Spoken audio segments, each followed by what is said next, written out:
Rogers, Curator of Public Programs and Education at the Museum of Art and Design at Miami-Dade College. Welcome to MOAD Talks.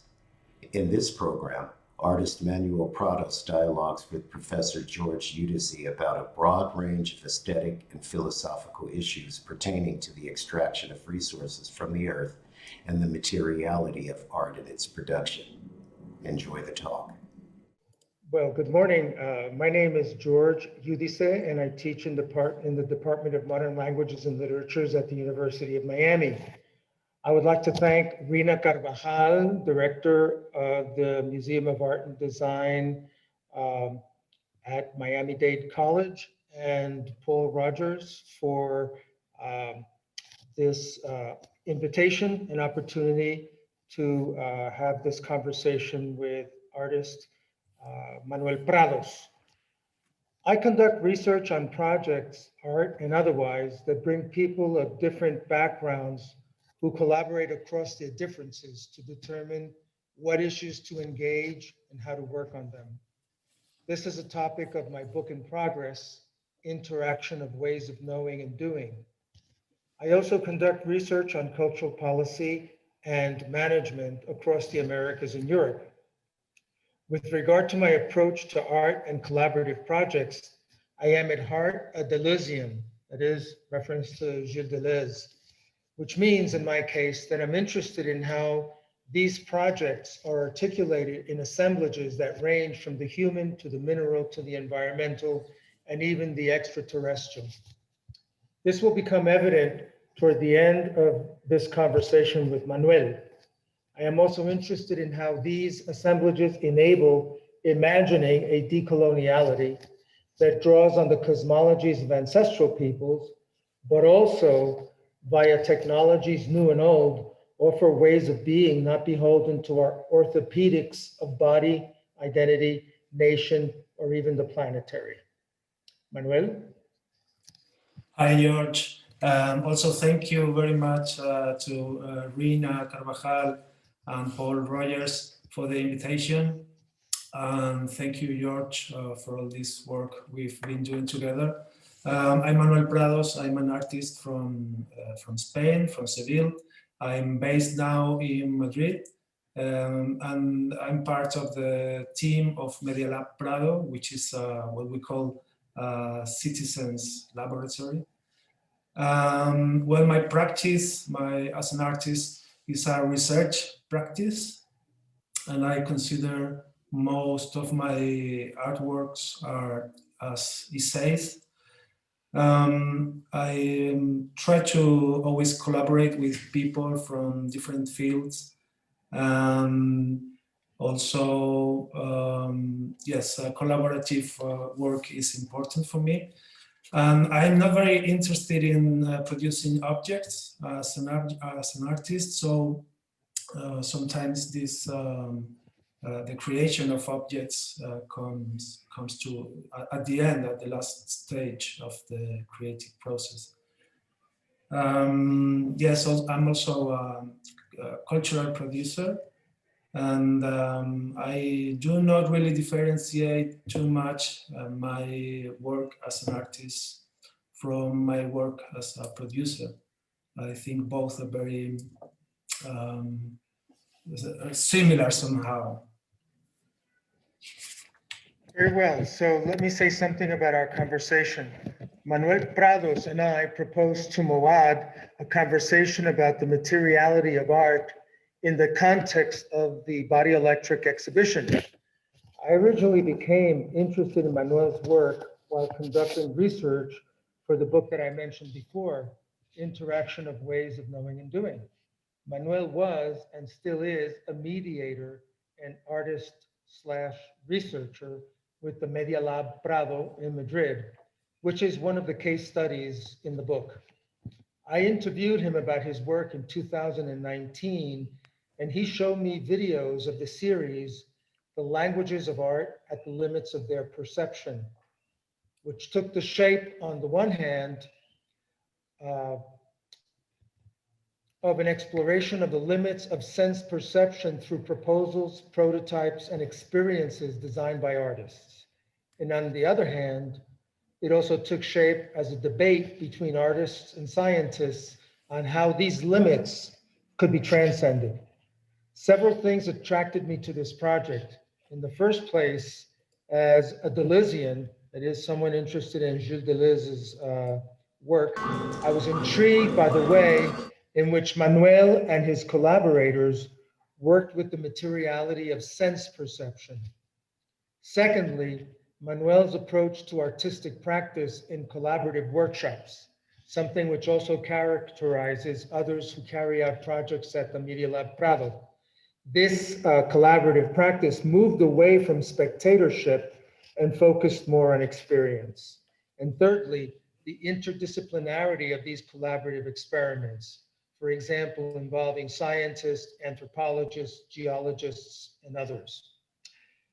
As Manuel explained this project to me back in 2019, I was fascinated by the neuroelectric materiality of the body in one of the projects of the series, Cyborg Interface Reimagining Our Body, in which the bodies of people with reduced mobility nevertheless produce non-orthopedic movements that are registered with sensors connected to computers and whose whose signals are translated into variations on sounds, music, static, and moving images. I had thought of proposing a series of collaborative interdisciplinary workshops to the museum, but in the current pandemic, that would have been difficult. So Manuel worked up another project that could be more easily translated into either a lecture or, as in this case, a conversation, bringing together our overlapping interests. An extension of the materiality that the body shares with technology brings me to another Deleuzian interest, the post-human. The project to which I already referred, The Languages of Art at the Limits of Their Perception, addresses this issue head on. It began with an introduction to the field of post-humanism in art, showing the work of artists who base their creative process on the relationship between the body and technology, and then explained how to acquire and use biometric signals and how electrical sensors work to measure these signals. Finally, they worked with the interface itself based on ideas proposed by the participants. Manuel? Yes, these images we are watching now are from this project, Reimagining Our Body. And it's a project I made with my friend and artist, Joaquin Diaz. He was working on a device to measure movement, to measure muscle tension, measuring also pressure. I asked him, I suggest him that we could use this device to work with people with reduced mobility. As I was working in this project of the limits of perception, and I was working with people with some kind of, with their sensorium affected somehow. So what we see is some sensors connected to this person who told us that he was capable of inducing muscle spasms on his own body by beating his different parts of his body. So with this information of the electrical impulses, we could do some interaction with images or sound. So this image, I think, fits really well with the idea of the exhibition of the body electric. We were really working with electric signals of the body. And now orienting our conversation to the title, Tracing the Screen, I would like to return to the issue of the post-human and one of your first works, Piedra, or Stone. This is a work that brings together research, collaboration, interdisciplinarity, which is work with an archaeologist, and an exploratory ethnographic impulse. And it's also a piece that works as an essay. Perhaps you can explain to us what you did in this is one of your first works. Yes, here is my friend Jose Julio Cerpa in El Carambolo in Seville, where a very interesting, very important treasure was found. It was a Phoenician treasure, but the place nowadays is an abandoned place, despite its importance, its archaeological importance. With this project, I start an interest in archaeology. Following him, I got very interested by these walks, looking for something, looking all the time at the ground in some erratic walks. Yeah, that day we found some interesting pieces. Well, I'll let you see a bit more of the place.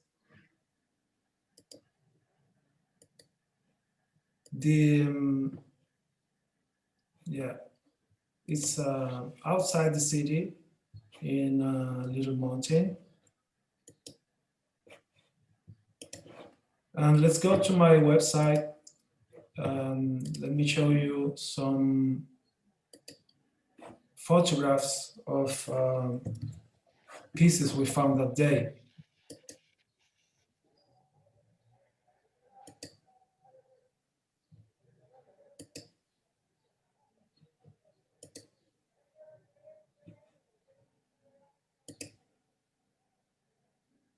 And this is a silex stone. And Jose just told me that the border was so thin that you could even cut your skin with it. And I started doing these photographs of him cutting his skin.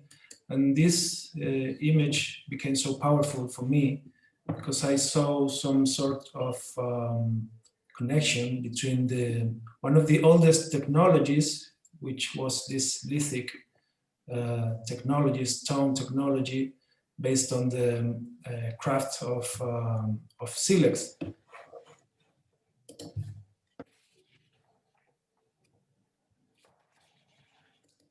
The mining of silex, the use of silex through history has been really important, has been crucial to several civilizations. Let's say that this was somehow the starting point of an interest that took me later to different works related to archaeology, geology, and somehow ethnography. Very well. We'll see how this first interest relates to the questions of screens as we get through this. And what you're saying here and what we will develop in our conversation reminds me of the concern in Yúdice Parica's book, A Geology of Media, for what he calls the ethical urgency to consider the post-human, the lack of certainty of what constitutes the human brought about by scientific, technological, and ecological forces. Of an increasing necessity is to engage with a planetary geocentered perspective. Parica does not refer to the aestheticization of nature, as is often the case in landscape art, but rather to what he calls an ethics in which humans are not separate from their environment. Such an ethics disposes us to establish proximity, map the links, the continuum of media natures, that is the media in nature itself, where the natural ecology is entirely entangled with the technological one. It seems that these concerns are evident in this work and others of yours. Your approach to archaeology makes me think of it as both technological and geological. And extending this thought, one could characterize it as a fossil of early technology, making it possible to tell a history not only of the human, but also, as Parica writes, of non-human things that are compilations of heterogeneous transformations as part of temporally formed sediments. The soil is part of the gradual formations of deeper layers of the planet. Parika was inspired to write his book on the genealogy of media by how the geophysical media world manifests itself in the contemporary arts. So Yes. we're going to see this issue now as we also look at some pieces from the exhibition.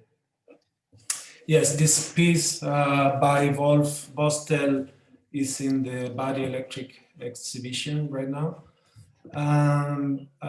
This is a piece from a larger series. Let's see some of the images of these are different TV screens. And I like the idea that when Vostel puts concrete on them, then they somehow become fossilized. If you see these ones, the TV almost disappeared there. And on the one on the right, there's also only just a mark, a trace of the television. I think this points to the idea of fossil also. And yes, also reflects this uncomfortable relation between the material and the immaterial. Your discussion, Manuel, makes me think of what many thinkers and artists have characterized as future fossils. That is, what our electronics and consumer commodities are becoming. Yet rather than signaling the past, they point to a third nature that we already have occupied in the Anthropocene.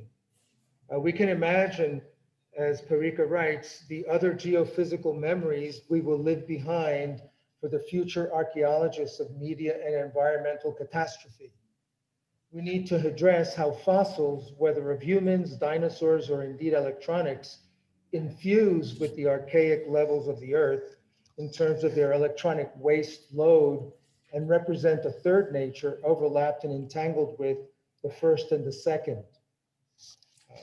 Yes, these pieces have the title endogenous depression, and some people try to see there something related to viruses, as endogenous processes could be.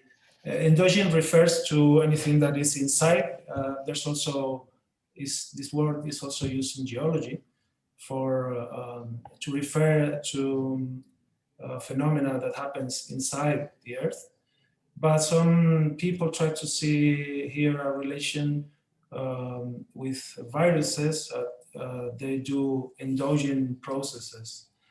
But also endogenous depression is a psychological depression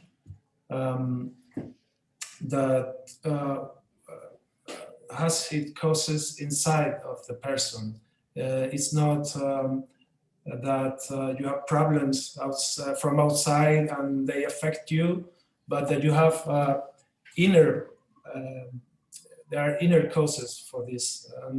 Sometimes could even be biological causes.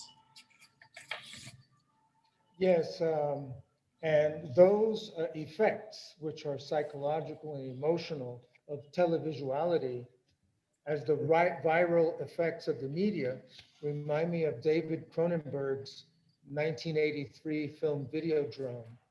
Can you show the image? Yep. Yeah. For those who don't remember or haven't seen the film Videodrome, the video images which the hero victim, Max Wren, consumes end up consuming him, absorbing him into the image world of video.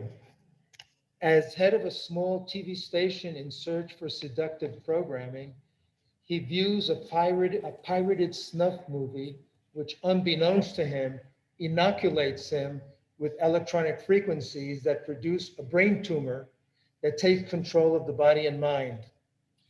A vagina-like VCR slot opens up in Max's abdomen, in which video cassettes with behavioral programming are inserted by agents of Videodrome, a transnational corporation engaged in conspiracy to take control of North America in order to counter the debilitating effects of liberal ways of life. Through the video-mediated intervention of Professor Brian Oblivion, a thinly disguised combination of McLuhan and Baudrillard, Max turns the weapon of his new flesh against Videodrome. The film ends with Max killing off his old flesh and fusing with the new flesh of the video monitor. As you can see there, the video monitor expands and he fuses with that flesh. And that screen stretches out like a pregnant belly. Professor Oblivion's daughter and assistant, Bianca, tells Max that he has become the video word made flesh. Mysticism and abjection collapse onto the hyper-real flesh of mediation. And I guess what the most famous text from or phrase from this screen is, the television screen is the retina of the mind's eye. Therefore, the television screen is part of the physical structure of the brain. Therefore, whatever appears on the television screen emerges as raw experience for those who watch it. Here we have another sense of the materiality of mediation. And this is a work by, video work by Javier Alvarez, which Yes, will say something about it. Yes, Javi Alvarez is a friend of mine, a great artist, media artist. He used this very powerful sentence from Videodrome to do this artwork. He created this typography from real cathode ray tube televisions.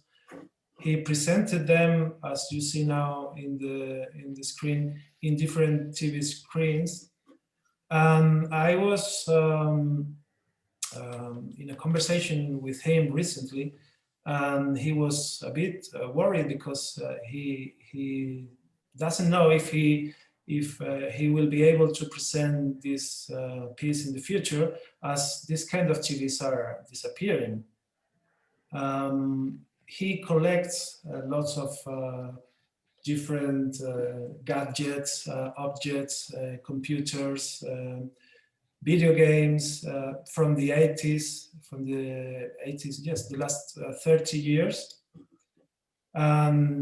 He has some kind of archaeological futuristic collection. Yes, I think that is very, very interesting for this conversation also. Yes, that's interesting. We could consider that his collection will be a future fossil, Exactly. right? At some point. Yes.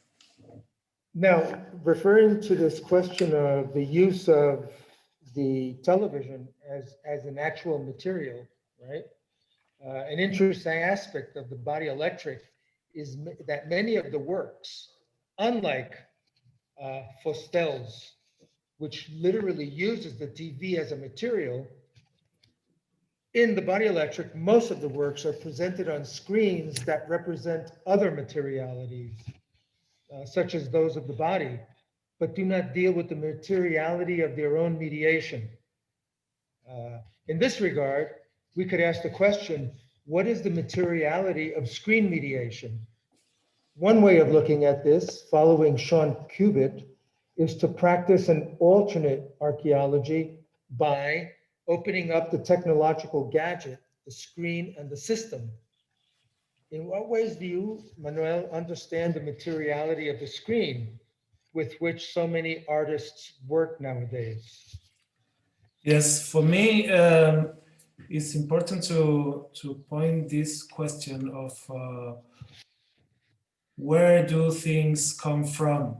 And this related to screens took us to this conversation, but also to the question of what's behind the screen. Then I remember this video by Björk where he explains when she was very young, she explained how a TV works in a very funny way. I would like to play the video and then we can comment it. Hello, it is Christmas time and I'm sitting here by my TV. I've been watching it very much lately because I'm on a holiday and I've been seeing all those programs about all sorts of things, about Icelandics being very happy about Christmas, very gay and also very serious and spiritual, and also seeing Icelandic comic people making jokes, which they are very good at. But now I'm curious. I've switched the TV off, and now I want to see how it operates, how it can put me into all those weird situations. So it's about time.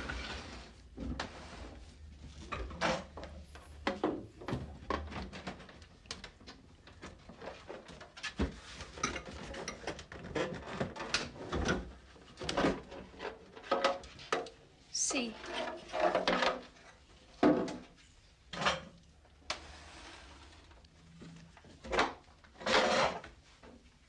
This is what it looks like. Look at this. This looks like a city, like a little model of a city, and all the houses which are here, and streets. This is maybe an elevator to go up there. And here are all the wires. These wires. They really take care of all the electrons when they come through here. They take care of that. They are powerful enough to get all the way through here. I read that in a Danish book this morning. And this beautiful television has put me, like I said before, in all sorts of situations. I remember being very scared to it because an Icelandic poet told me that not like in cinemas where the thing that throws the picture from it just sends lights on the screen, but this is different. This is millions and millions of little screens who send a light on you, some sort of electrical light. I'm not really sure, but because there's so many of them, and in fact you're watching very, very many frames when you're watching TV. Your head is very busy all the time to calculate and put it all together into one picture, and then because you're so busy doing that, you don't watch very carefully what the program that you're watching is really about. So you become hypnotized. So all that's on TV, it just goes directly into your brain, and you stop judging if it's right or not. So you just swallow and swallow. This is what an Icelandic poet told me once, and I became so scared to television that I always got headaches when I watched it. But then later on, when I got my Danish book on television, I stopped being afraid because I read the truth, and that's the scientific truth, which is much better. You shouldn't let poets lie to you.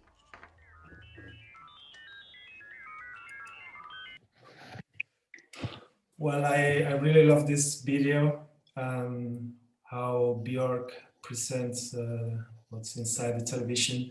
I like the idea that she contraposes scientific truth against versus poetic truth. I love when she says that you shouldn't believe poets also.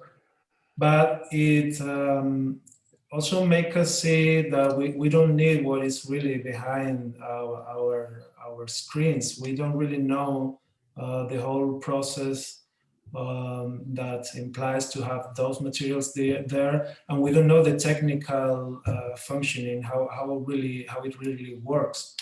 I like that she also talks about manipulation and the fear of what's inside the TV. In the end, this video takes me to a sentence by Arthur C. Clarke, one of his 3 laws, that says any sufficiently advanced technology is indistinguishable from magic. That's a very interesting term, and it reminds me of another artist who's included in the Body Electric, Nam June Paik, but in a work that's not included in the exhibition, which refers to the magic of the moon as the first screen. He says the moon is the oldest screen. Yes, this is an image of this piece. It has been installed many times with different forms. This one is from an installation in Spain in Fundación Telefónica. And he uses a magnet and puts it on the tube, cathode rays tube of the television to alter the image and produce this circle of light that resembles to the moon. What is interesting here is that this piece was produced like 4 years before the man landed in the moon. And it's directly related to the space race, but also to mining, as the last goal of the space race would be to get new resources, natural resources from the space, from the moon, from Mars, and from other planets. And also it's important to notice that since TV, color TV was created, the mining of new minerals, those called rare earths, that we talk about them later, it had a big increase. Yes, and returning to Clarke's reference to the magic of technology, that reminds me of what the developers of the video game I, Mine say about the materiality of its composition. But first let me explain briefly that the game is about the very materiality of its economic, social, and economic implications. In the game, you play a miner, as is explained there on screen. You play a miner digging in one of the precious ingredients for today's electronics, tin, tungsten, or tantalum. Do you know what these have to do with your phone? Asked the designers of the game. Have you ever heard about conflict minerals? As a miner in I, Mine, the player must work hard and deal with a difficult situation, try to make a little money, and dig enough so the soldiers who run the mine don't get angry. It is not possible to win at I, Mine. You can only survive as long as you can. This is the dark reality of the hundreds of thousands of miners mining in difficult, dangerous, or even lethal conditions for the minerals of high-tech electronics around the globe right now. What the developers of the game say about its magic is as follows. All the magic that today's technology offers, ubiquitous computing and network communities, depends on the reliability of hardware and physical power and communication infrastructure. This means that although the experience of electronically augmented daily life has changed significantly over the past few decades, the physical conditions which support these new realms of experience has not. Hardware still has to be made under precise, often difficult conditions.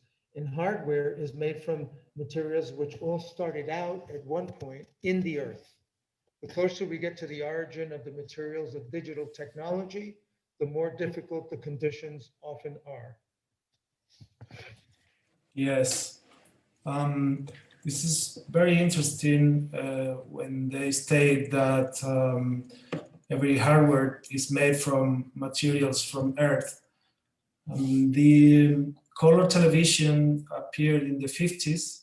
The first broadcast was in 1951, but it was in the 60s or 70s that all color TVs reached every house in the world. I'd like to go back a lot until the 15th century to show you these images. These are, let's say, the first classification of colors. This is kind of an old Pantone, and this comes from an article in the Public Domain Review, which is a very interesting project, where they take images and documents from the public domain and then discuss them, put together in articles. I really recommend this website. And this one is from 1686. It's called Tabula Colorum Physiologica.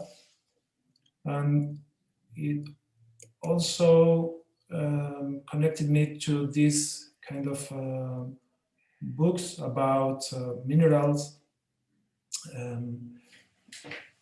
which are quite similar. These are different kinds of stones. This image is a bit is from 1776. And the last one I would like to show is this one. It's called Werner's Nomenclature of Colors. From this one, I would like to show you how it points the origin of colors. Let me make some zoom here, and you may see that he puts 3 columns. One it says animal, vegetable, and mineral. So the source of every color has a natural origin, either it be animal, vegetable, or mineral.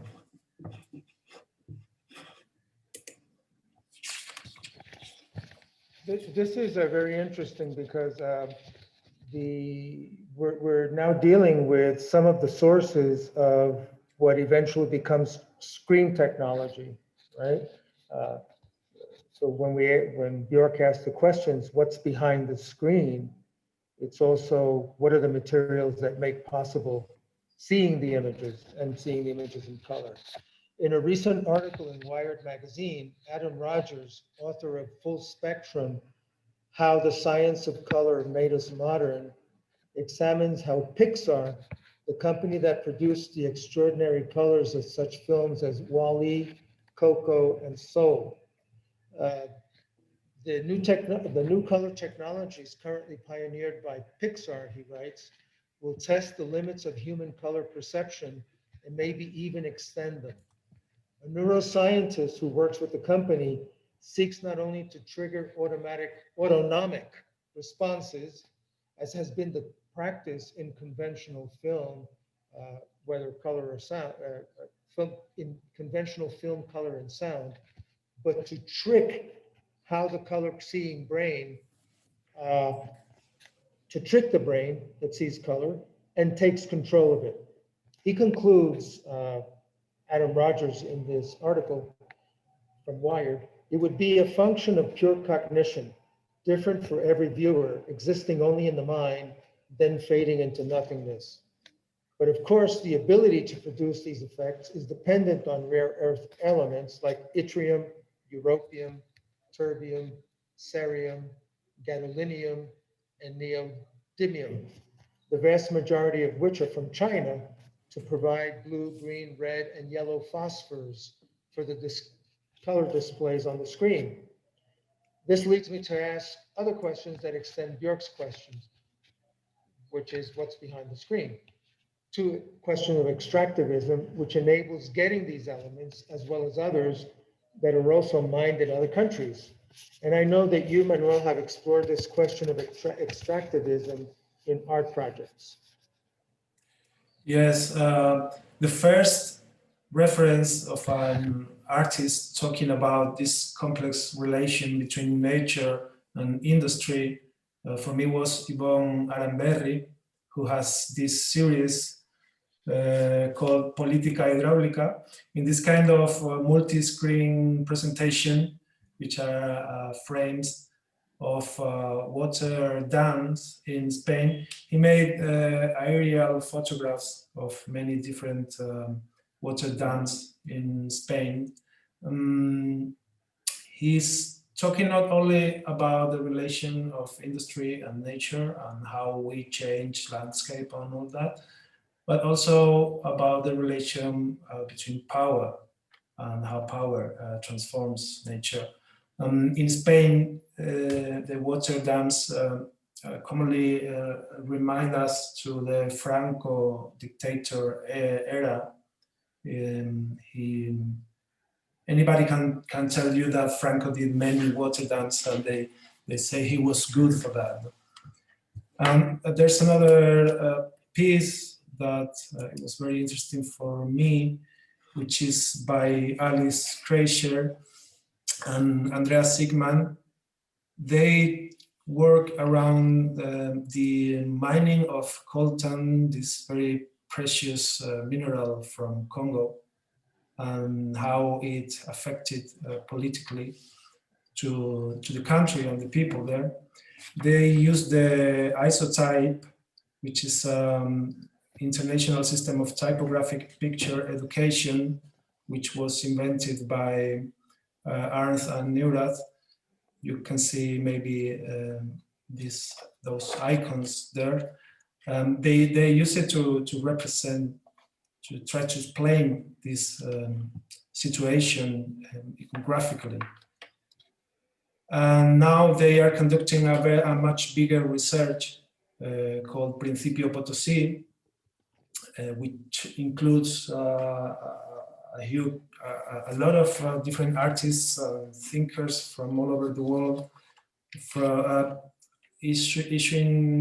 addressing issues about colonialism, extractivism from the Potosí era until now. That's very interesting, the two issues that are raised there about extractivism and its effects on landscape, right, on the territory, and the other one about the political effects of that extractivism in places like the Congo or in Potosí, right? Yes. Now, getting back to screen effects, we could briefly discuss another work by Namjoon Paik that is also not in the body electric, which is The Buddha Watching TV, which was conceived in 1974. And there's been many iterations of this work, but this one is from 1997, in which the historical religious figure is brought to the contemporaneity of new technologies. This iteration of the Buddha is interesting in the context of our discussion because it is ensconced in a pile of earth, as if it were an archaeological artifact, or at least if the screen in this particular case that is in which it's being imaged is an archaeological artifact. Interpretations of this work have focused on the vanity of video recording technologies. Nowadays, they would be selfies. The temporality of closed circuit TV, and obviously surveillance. Donna Haraway adds several other dimensions to a similar image in a well-known 1992 text, The Promises of Monsters, a Regenerative Politics for Inappropriated Others, in which she gets behind the screen to unravel the many dimensions of logic general corporations add for its software. She refers to the technical, organic, mythical, textual, and political threads in the semiotic fabric of the ad. We see a bunny looking at its reflection in the computer screen, which from the perspective of the company is technological magic. But from Haraway's, this is not Lacan's world of mirrors. Here I'm quoting her. Primary identification and maturing metaphoric substitution will be produced with other technologies, other writing technologies. The white rabbit will be translated, her potencies and competences relocated radically, The guts of the computer produce another kind of visual product than distorted self-birthing reflections. The simulated bunny peers out at us face first. It is she who locks her or its gaze with us. She also has her paws on a grid, one just barely reminiscent of a typewriter, but even more reminiscent of an older icon of technoscience, the Cartesian coordinate system that locates the world in the imaginary spaces of rational modernity. In her natural habitat, the virtual rabbit is on a grid that insists on the world as a game played on a chess-like board. The iffy femaleness of both the rabbits, the one typing and the one reflected, of course, gives no confidence that the new players other to man will be women.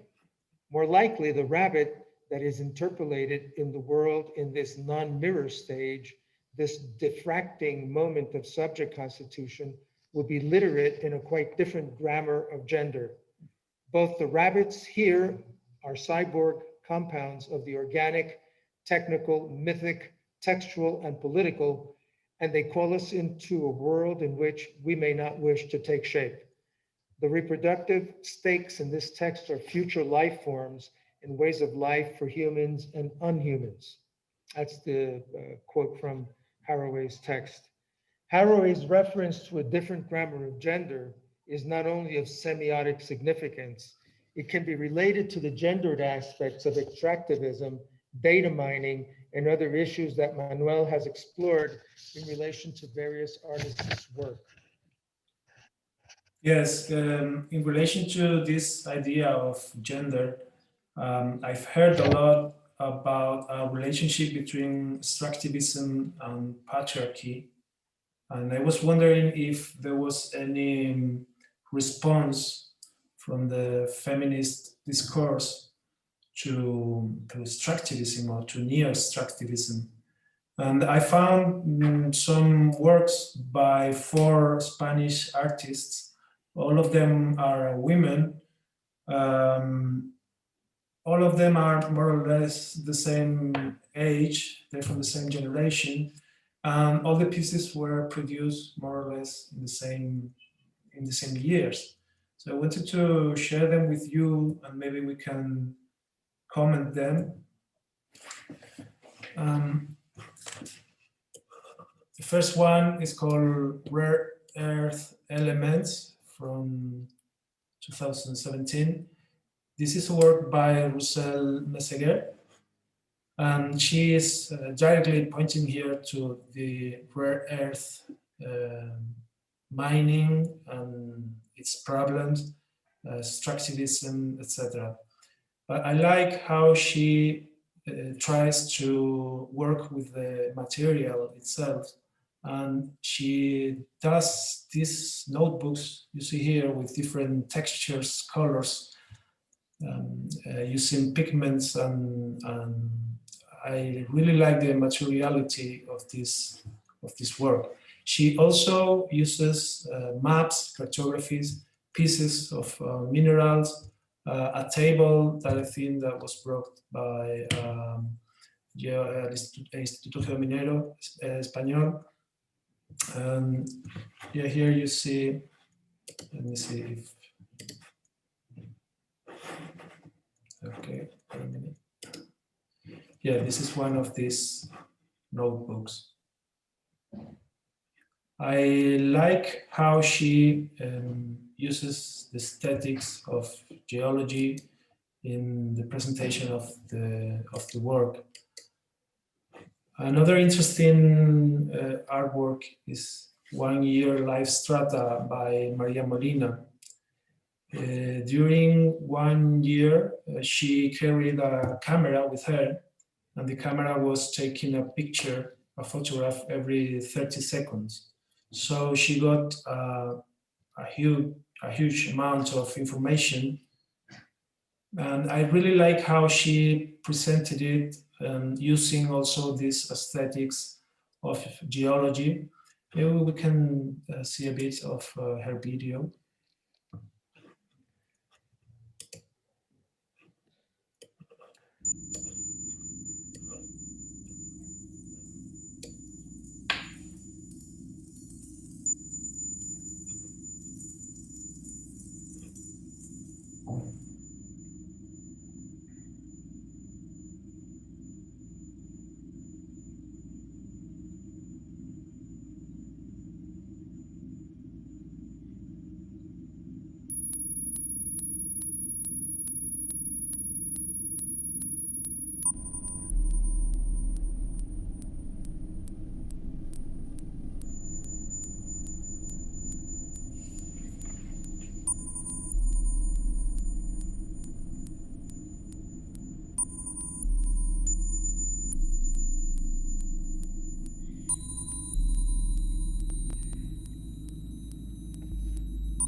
Well, let's leave it here.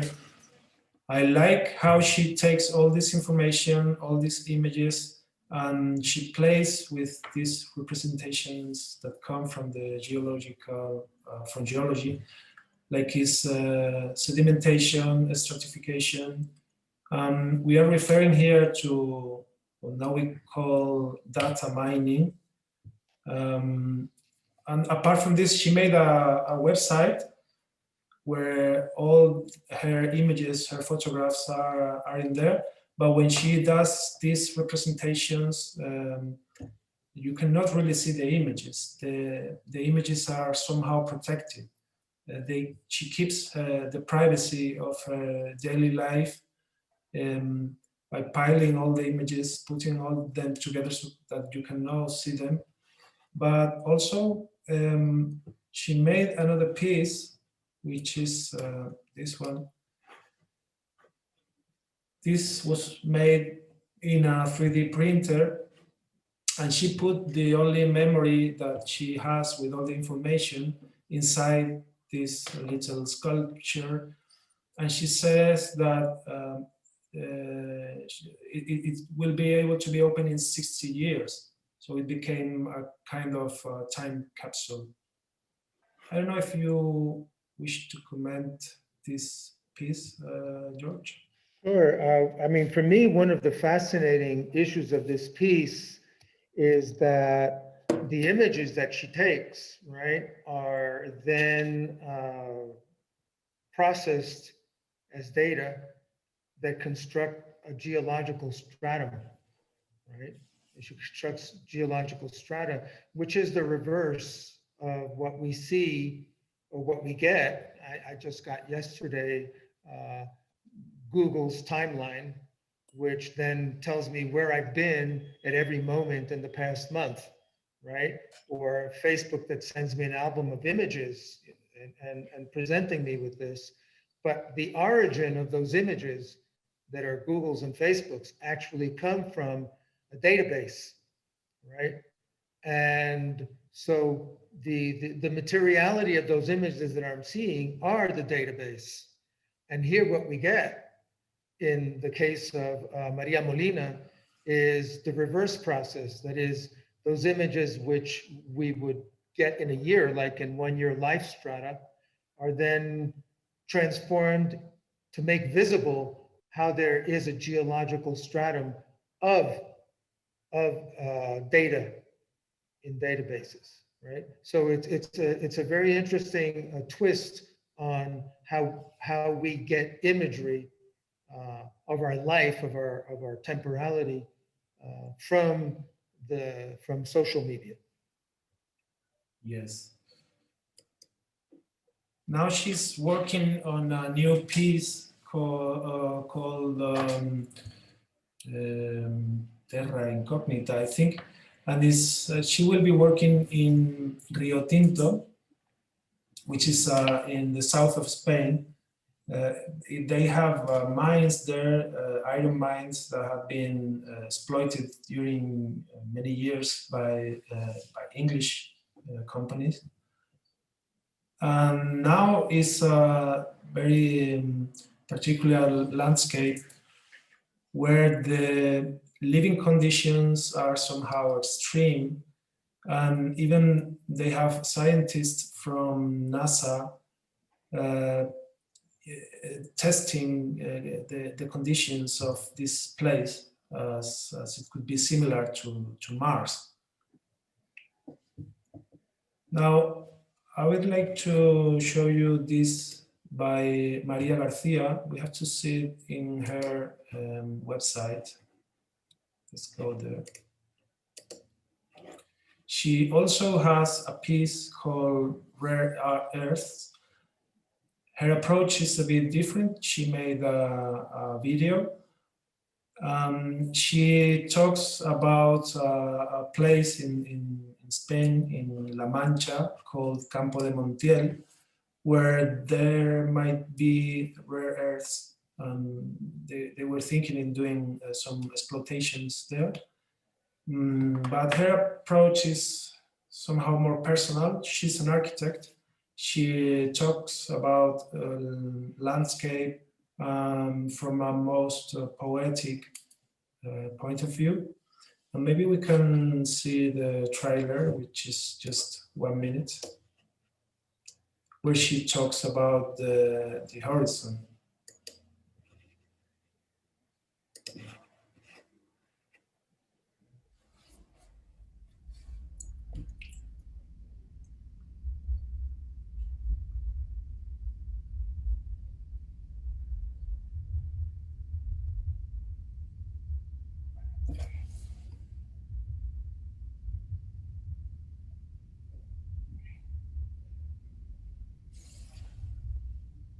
Manuel, can you tell us what we're seeing?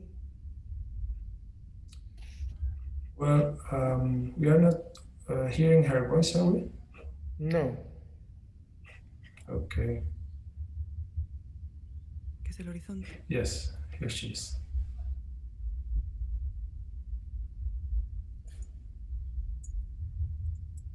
El horizonte es el nombre que damos al desbordamiento de lo real que hay en el paisaje. Es la parte invisible que habita en todo lo visible.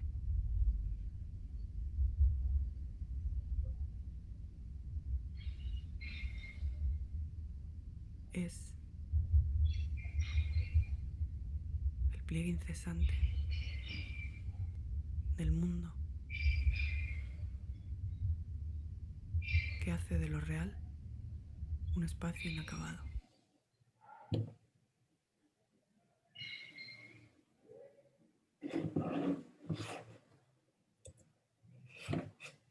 Okay.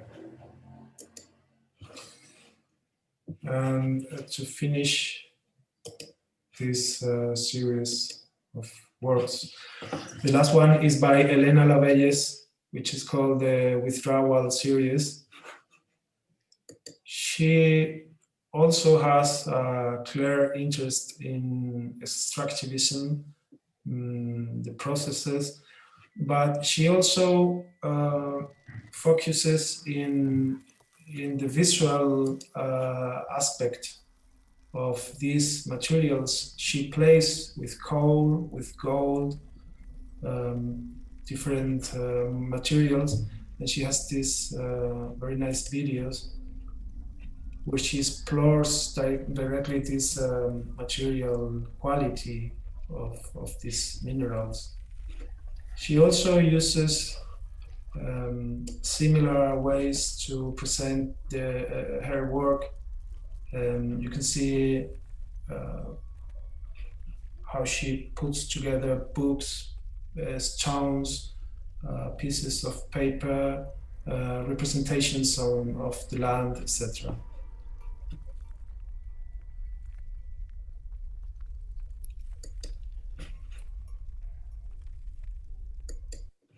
Yeah. Maybe you want to comment? Sure. Well, there was one aspect, one of the artists who actually worked in an area where mining is taking place, and it's a place that's used to as a kind of testing place for what mining in Mars would be like. Right? Yes. And so these issues also refer back to how the mining on the Earth is also extending to what's taking place on the Moon and on Mars and wherever else explorations will take us. Yes, this connects directly with the piece by Nanjun Pipe that we saw before, no? Yes, yes, which back in '65, right, I was already seeing the moon as a screen, right? And what we've seen throughout this conversation is the relationship of the materials to the screen. So in any case, to conclude, I would like to ask you to reflect on your own work. How, I mean, you're, we could call it an artist researcher, right?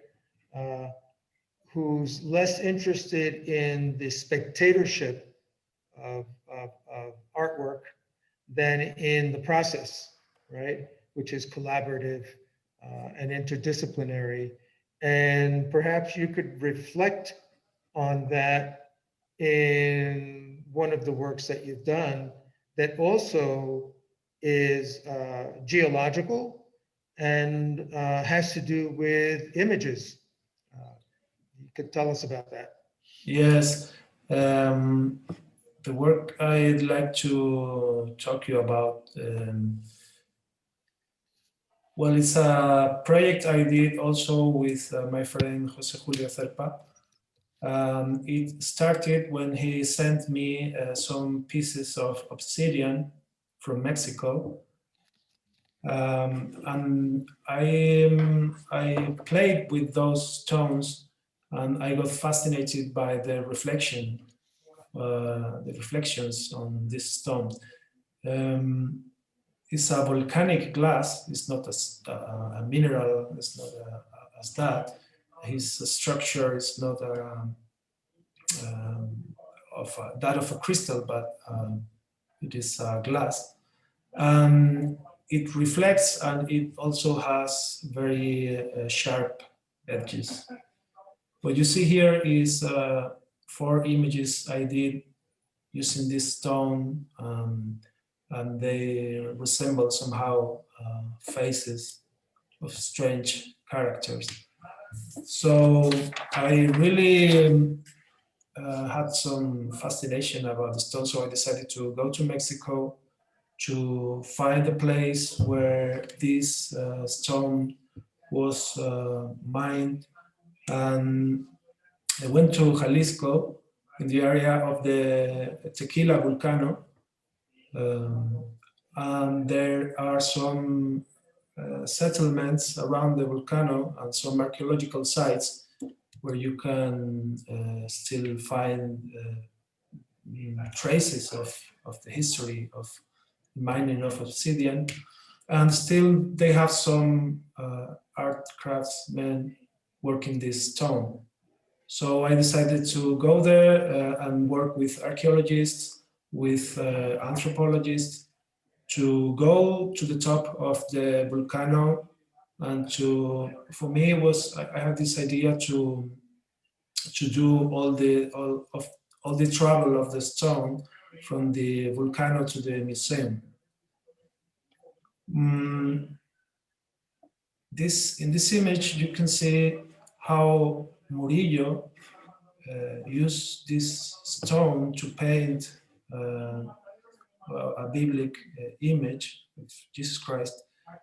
It's a very strange piece of art, but you cannot really appreciate the quality, the spectral quality of the image in a photograph. You have to see it, how it reflects and moves.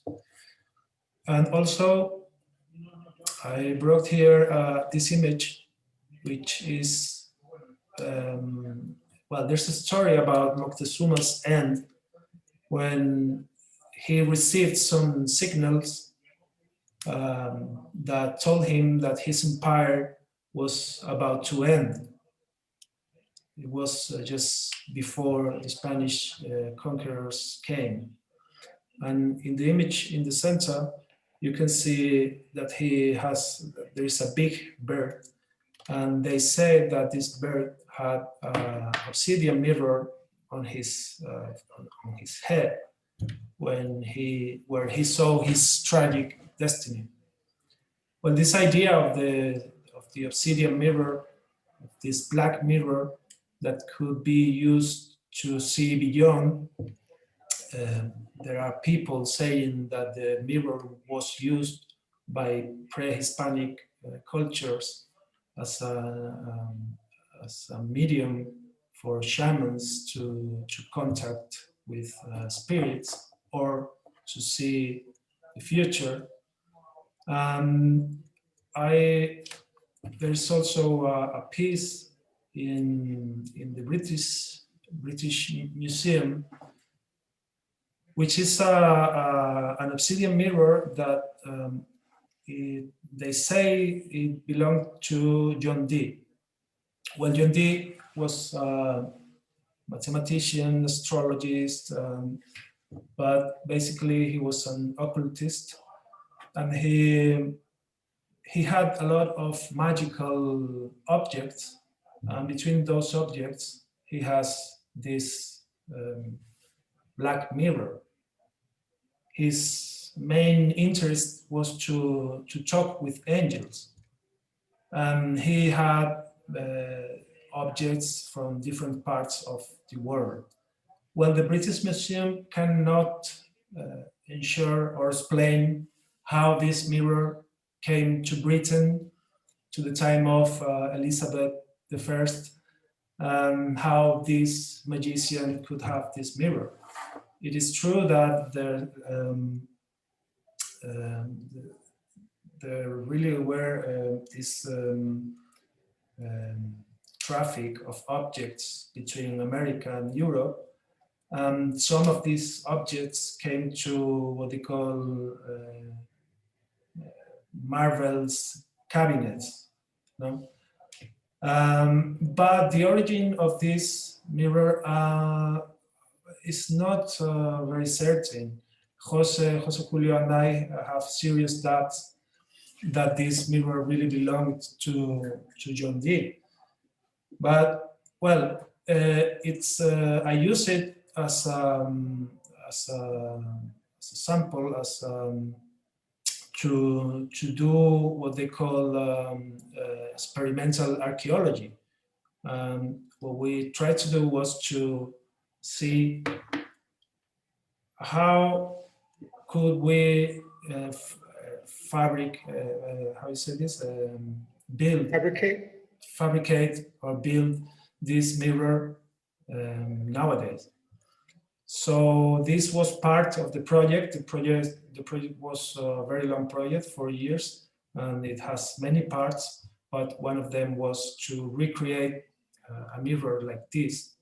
So I went to this area I told you around the volcano. I talked with this arts craftsman, and we did a mirror like that, which is this one. We also produce a couple of different mirrors with different kinds of obsidian, because there are also silver obsidian, rainbow obsidian, which have different qualities. But this one was based on the size proportions of John Dee's mirror, and for me is the central piece of the project. Now, when I finished the project, the mirror was kept in Mexico. When I wanted to do an exhibition here in Spain, they sent it to me, and the mirror arrived here and it was broken. So it's funny that there is a tradition that says that when you use obsidian and it somehow did its function, it breaks. So maybe we can see in my website. Well, maybe you see here in the center, this is how the mirror looks like now.